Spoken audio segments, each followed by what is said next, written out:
كفريساويان حدا ممهر لخونه فريساويان مالت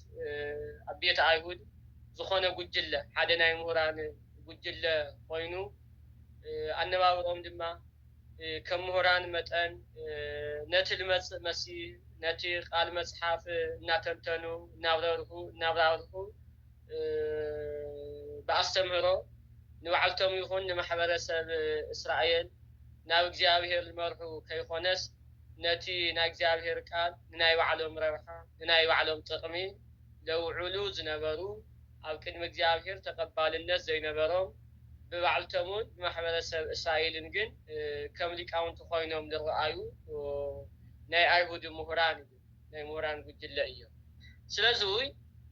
ካብዞም ከም ዝበሉ ኣካላት ግና ሓደ እቲ ናይ ፈሪሳውያን ኣካይዳ ለይጣዓሞ محبر جن أم محبر فريساويان لخونا سب نيقوديموس لتبهاله سب تايبلنا ناوغويتا بليتي نتوم محازتو بصوتو فريحو مشيشي سلمتمت مسبله نايغويتا يسوع كريستوس أكايدا رأيو مالنا ترديو بحو ناوغويتا مسيو مسغويتا زغبرو زتا زتمهارو تمرتي نمهارلو رأس أنت كسيل خووني مسيون تايبلو يبلنا وهالو أهادو باسم فريساويان زسمو نيقوديموس كفريساويان وقن نيقوديموس لتبهاله سب نبر ملأكم لأيهود نسدما حلقة أيهود حلقة فريساويان يو أو العلي أيهودون تشيمو زنبر أيو يبلمو ناوغوي تامسيون تايبلو ربي نعم ركب مخابق جابير مسايكا ممهر كاب እግዚአብሔር ከም ንመጻኻ ንፈልጥ ኣለና በሎ ብምንታይ ፈሊጡ ብምንታይ ተረዲኡ ንሕና ናይ ጎይታና ኣምላኽናን መድኃኒናን ኢየሱስ ክርስቶስ እግዚአብሔርነት ብምንታይ ኢና ንርድኦ መሲህ ምዃኑ ብምንታይ ኢና ንፈልጦ ድብል ነገር እውን ዘረድአና ቃል ስለዘሎ እዩ ንኒቆዲሞስ መን እዩ ካብ እግዚአብሔር ልመጸ ምዃኑ ንክርስቶስስ መን እዩ ነጊርዎ እንተይልና ካብ ስርሑ እዩ ተረዲኡ ስለዚህ ናይ ክርስቶሳዊነት ካብ ስርሑ ክንርዳእ ከም ንኽእል ቃሉ ይነግረና ኣሎ ማለት እዩ ኒቆዲሞስ ይረድአና ኒቆዲሞስ ኳስ ተረዲኡ ማለት መጻይከ ከመ ትኩን መምህር ክትኸውን ከም ዝመጻኻ ካብ እግዚአብሔር እስማ አልዎ እታ መረዳእታ እስማ አልዎ ዘይክል ይግበር ዘንተ ተአምረ ዘአንተ ትገብር ዘእንበለ ዘእግዚአብሔር ምስሌሁ እግዚአብሔር ምስኡ ለኾነ እግዚአብሔር ለሓደረ ሰብ በር ንስኻ ትገብሮ ለለኻ ነገር ሁሉ ማንም ክገብሮ ይኽእል እግዚአብሔር ምስኡ ለኾነ ሰብ እዩ ዝገብሮ እግዚአብሔር ለሓደረ ሰብ ይፍጽሞ ልኽእል እቲ ናትኻ ትምህርቲ ክምህሮ ልኽእል እቲ ናትኻ ተኣምራት ክሰርሖ ልኽእል እግዚአብሔር ለሓደረ ሰብ ስለዚ ንስኻ መምህር ክትኸውን ክትምህር ካብ እግዚአብሔር ተላእኽኻ ከም ልመጻኻ ፈሊጥና ኣለና ተረዲእና ኣለና ኢሉ ኒቆዲሞስ ናይ እግዚአብሔር ሰብ ምዃኑ ንክርስቶስ መስከረሉ ንስኻስ ካብ እግዚአብሔር ልመጻኻ ኢኻ መንፈስ እግዚአብሔር ኣብ ልዕሊኻ ለሎ ሰብ ኢኻ በሎ ዋላ ክርስቶስ ይበል ስለዚ ናይ እግዚአብሔር ሰብ ምዃኑ ናይ እግዚአብሔር ልኡኽ ምዃኑ ግና ኒቆዲሞስ ብዝግባእ ተረዲኡሎ ፈሊጡሎ ስለዚ ናይ እግዚአብሔር ሰባት ካብ ኣስተምህሮኦም ይፍለጡ ጎይታውን ወንፈርዮሙ ተኣምርዎሙ ካብ ፍርኦም ትፈልጥዎም ይኹም ካብ ኣነጋግሮኦም ይፍለጡ ካብ ህይወቶም ይፍለጡ ካብ ስራሕቶም ይፍለጡ ይሉ ስለዚ ናይ እግዚአብሔር ሰባት በትል ሰርሕዎ ስራሕ በትል ነብርዎ መነባብሮ ፍሉጣት እዮም ኒቆዲሞስ እውን እዚ ኢሉ መስከረ ክርስቶስ ይፍለጥ እዩ ብማንነቱ ክርስቶስ ድማ ቀፂሉ ናፍቲ ዘለዓለማዊ ድሕነት ዘለዓለማዊ ሕውየት ልሓውየሉ ልድሕነሉ ዓብይ ምስጢር ከእትዎ እንተሎ هو ካብ እግዚአብሔር ዝተልኣኸ ምዃኑ የኽሓደን ክርስቶስ ኣማን ኣማን እብለከ ዘይተወልደ ዳግመ እማ ዘይተወልደ ዳግመ ኢሉ በመጀመርታ ዘይተወልደ ዳግመ እጅሪያ ለመንግስተ እግዚአብሔር حق حق ይብለካ ኣለኹ ኒቆዲሞስ حق ይብለካ ኣለኹ ንኻልኣይ ግዜ ዘይተወለደ ንመንግስተ እግዚአብሔር የርአያን ኣቦታትን ኣዴታትን ኣሕዋትን ኣሓትን ናይዙይ ጉባኤ ተኸታተልቲ ኣዋልደ ክርስቶስ ደቂቀ ክርስቶስ ኣወዳትን ኣጓላትን ብሓፈሻ ደቂ ኦርቶዶክሳዊ ተዋህዶ ቤተ ክርስቲያን እዚ ጥያቄ ዙይ እዚ ትምህርቲ ዙይ ኩሉ ግዜ ክነስተውዕሎ ይግባአና ከምዚ ዝኣመሰሉ ትምህርቲ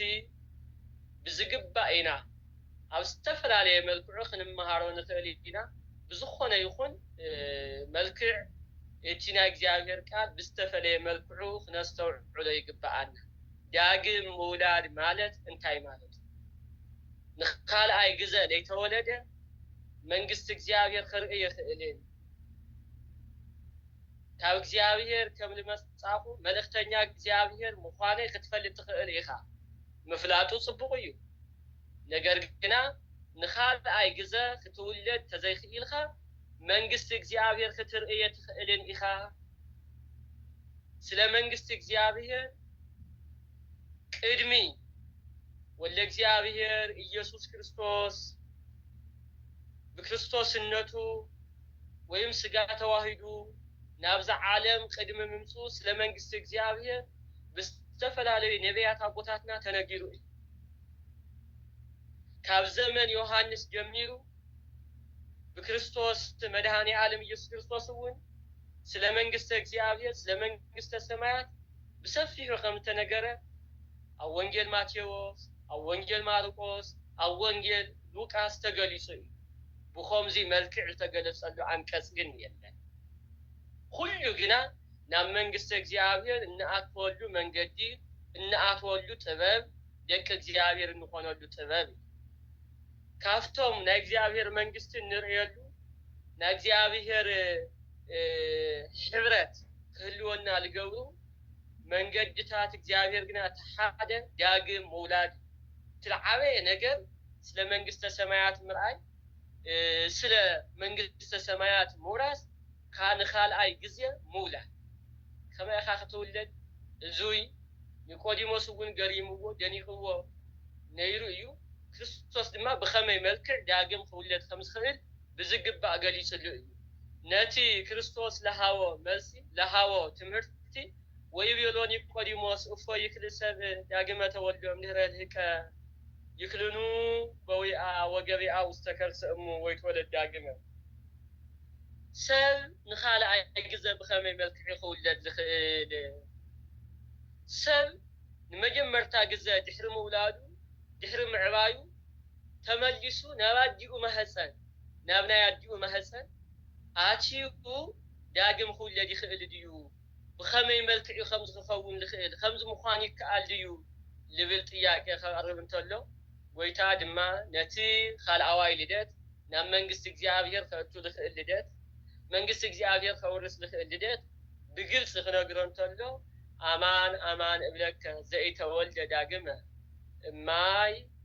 ወመንፈስ ቅዱስ እይክል በዊኣ ውስተ መንግስተ እግዚአብሔር حزون حقي يبلغك له كماين كم منفس قدوسن داغم ليتولد لام منግስት እግዚአብሔር خاطو يخئل قدم መንግስት እግዚአብሔር ክርኢ يخئልን በለ ሕዚ ድማ ዳግም كماين كم منفس قدوسن ليتولد لام መንግስት እግዚአብሔር خاطو يخئل تامولاد بزي كبادن كبابون نولدو لدت أوزع عالم زي كنبرنا يخيل كبادن كبابون سدل تولدنا بحبرة عدن أبون تولدنا أوزع عالم ينبر لنا أوزع عالم نايمن وعدل رخينا لنا كماين كم منفس قدوسن تزي تولدنا لما عن منجست እግዚአብሔር نبرين زيت ناي كريستوس مفتي سلازوي استقال زوي بعالم درجة كمعراب سكاب مبرق كاب سمين سكاب الدبو أو تحت السماء لولو فترة سو كله منجست እግዚአብሔር نموراس مس እግዚአብሔር حبرة من تخلو እዙይ በብሕድሕዱ ክፍጽሞ ልግባእ ዓብይ መለኮታዊ ቃል ብኻልእ ኣባህላ እንታይ ብግልፂ ክጥመቕ ይግብኦ ከይተጠመቕኻ ብጥምቀት ዳግም ካብ መንፈስ ቅዱስ ካብ እግዚአብሔር ከይተወለድኻ ናይ እግዚአብሔር መንግስቲ ምርኣይ ናብ መንግስቲ እግዚአብሔር ምእታው ንእግዚአብሔር ምምስጋን ብቃል እግዚአብሔር ሕያዋይ ኮይንኻ ምንባር ኣይከኣልን። በዙይ ዙርያ ዝተፈላለየ ትርጓሜ ዝተፈላለየ ርእይቶ ከም ዝወሃብ ይፍለጥ። ብዝኾነ ይኹን መልክዕ ግና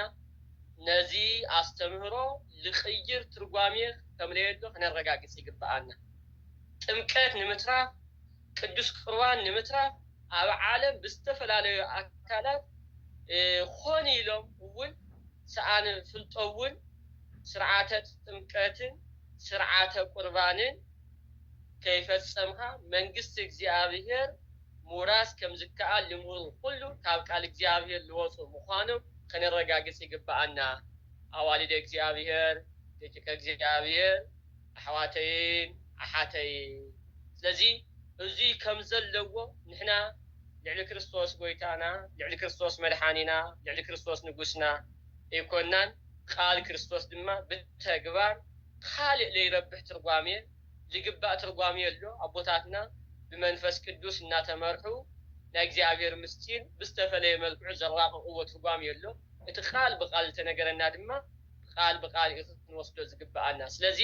እቲ ዳግም ምውላድ ንሕና ክንጥመቕ እንተለና ብረድኤት እግዚአብሔር ከም ዝፍፀም ዘረድአና ዓብይ ምስጢር እዩ። እዙይ ድማ ኣቀዲሙ እውን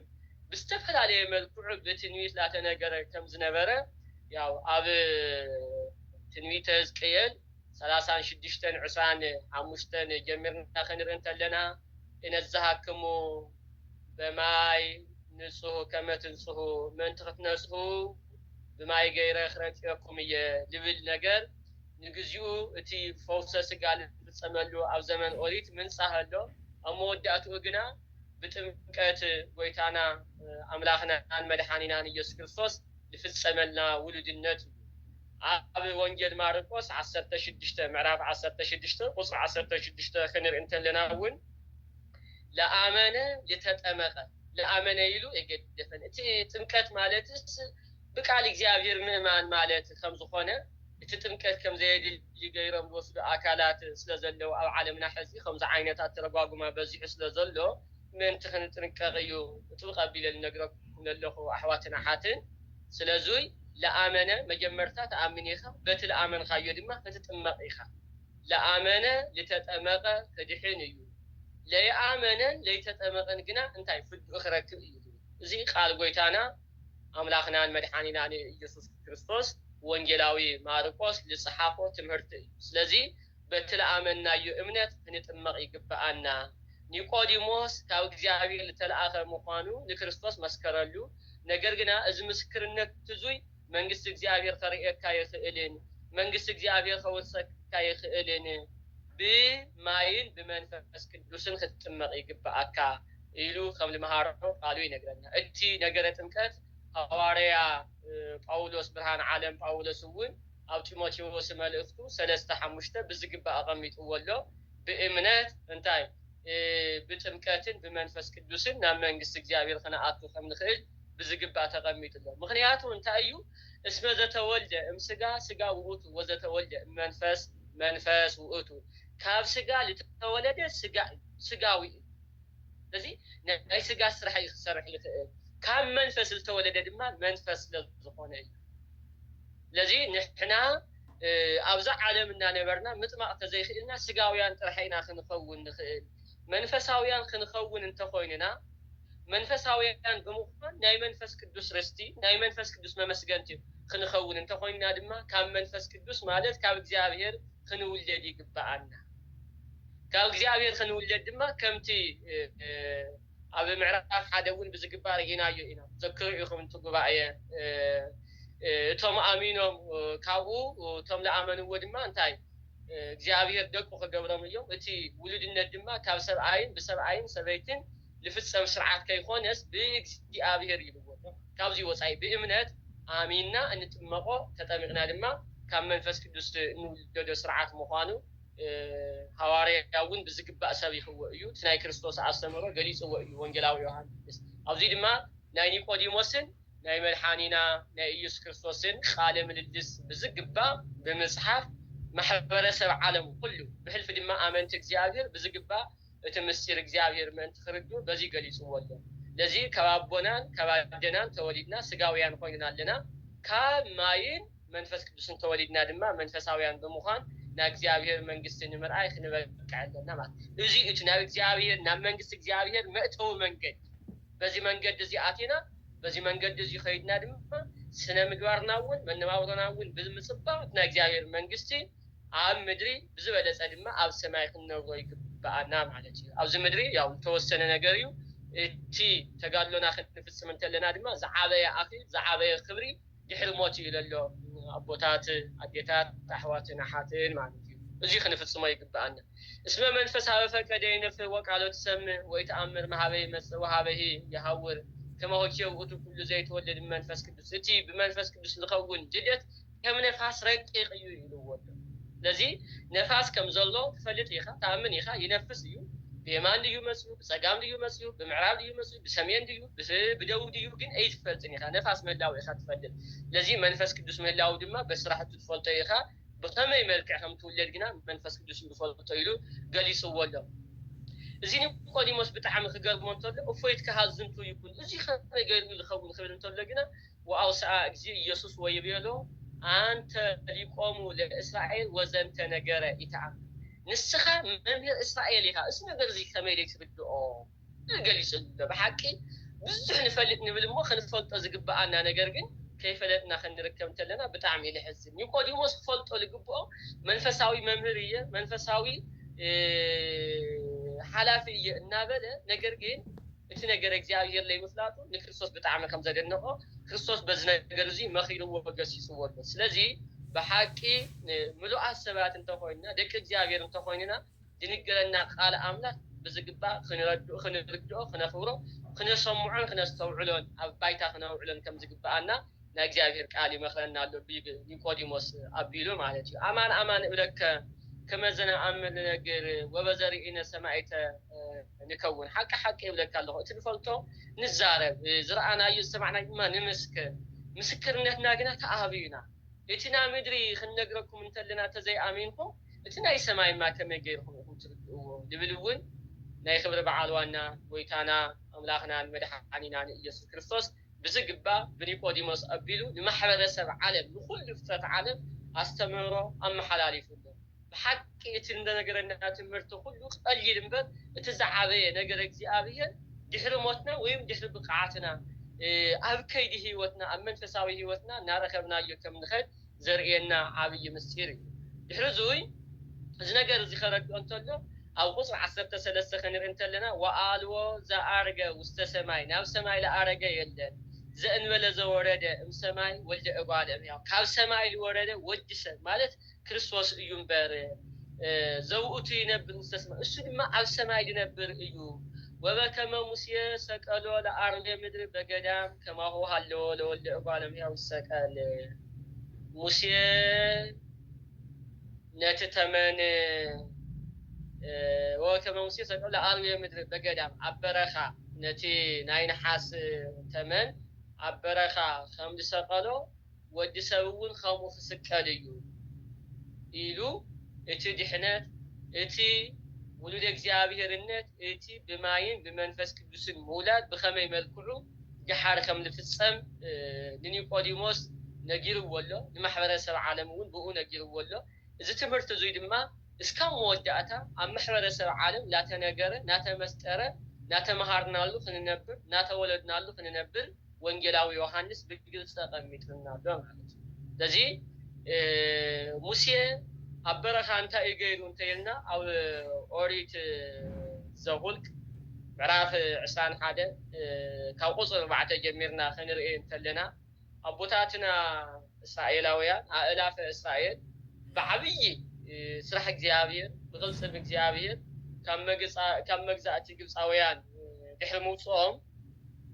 أبرخا نبصح عمتات نأربع عمتات خنبرو انتلو نايخبر بعض وانا قدوس እግዚአብሔር ካብ ሰማይ መና ካብ ምድሪ ድማ ማይ እናፍለቀ መና እናወረደ ክምግቦም እንተሎ ብዙሕ ግዜ እዚ ኣብ ደጉዓ ከባቢ ፍጸመሎም ስለ ዝነበረ ኣብዚ ደጉዓ ስለ ዝኾነ ንሰማይ እውን ቅርብ ስለ ዝኾነ ማይ እውን ስለ ዘይጠፍእ እምበር ኣብ በረኻ እንተዝኸውን የምኽኣለ ነይሩ ኢሎም ንእግዚአብሔር ሓመይዎ ንሙሴ እውን ሓመይዎ ኢሉ በዚ ድማ እግዚአብሔር ሓዚኑ ናብ በረኻ ሒዝኻዮም ውረድ ኢሉ ናብቲ በረኻ ክወርዱ እንተለው እቲ መና እውን እቲ ማይ እውን ተዋሂብዎም እዩ ነገር ግና ነዘር ዝተባሃለ ተመን እናነኸሰ ልውድኦም ኮነ ድሕሪ እስራኤላውያን ተናሲሖም ተጸጺቶም ናብ ሙሴ ንእግዚአብሔር ሓሚናዮ ኣብ ልዕሊ እግዚአብሔር ለይኮነነ ዘረባ ተዛሪብና ለይኮነ ስራሕ ፈጺምና ንኣኻ እውን ሓሚናካ እሞ በይዛኻ ጸልየልና ኢሎም ንሙሴ ክልምንዎ እንተለው ሙሴ ድማ ናብ እግዚአብሔር ጠርዐሎም ለመነሎም ስለዚ ናይ ብረት ናይ ነሓስ መስቀል ብተመን ዓይነት ናይ ነሓስ ተመን ሰሪሕኻ ኣብ ኣደባባይ ኩሎም እስራኤላውያን ኣብ ዝርእይዎ ስቀሎ ኢልዎ በዚ ድማ ሰቂልሎም ነቲ እቶም ብጣዕሚ ዝጸንዖም ብድምፂ እቶም ብዙሕ ዘይጸንዖም ድማ መልክዑ እውን እናረኣዩ ድምፂ እውን እናሰምዑ ተፈወሱ ይብለና ያው እቲ ተመን እዩ ናይ ዲያብሎስ ምሳሌ እዩ እቲ ናይ ነሓስ ወይ ናይ ብረት ናይ ስእሊ ተመን ድማ ናይ ክርስቶስ ምሳሌ እዩ ንክርስቶስ ንምንታይ እዩ ብተመን መሲልዎ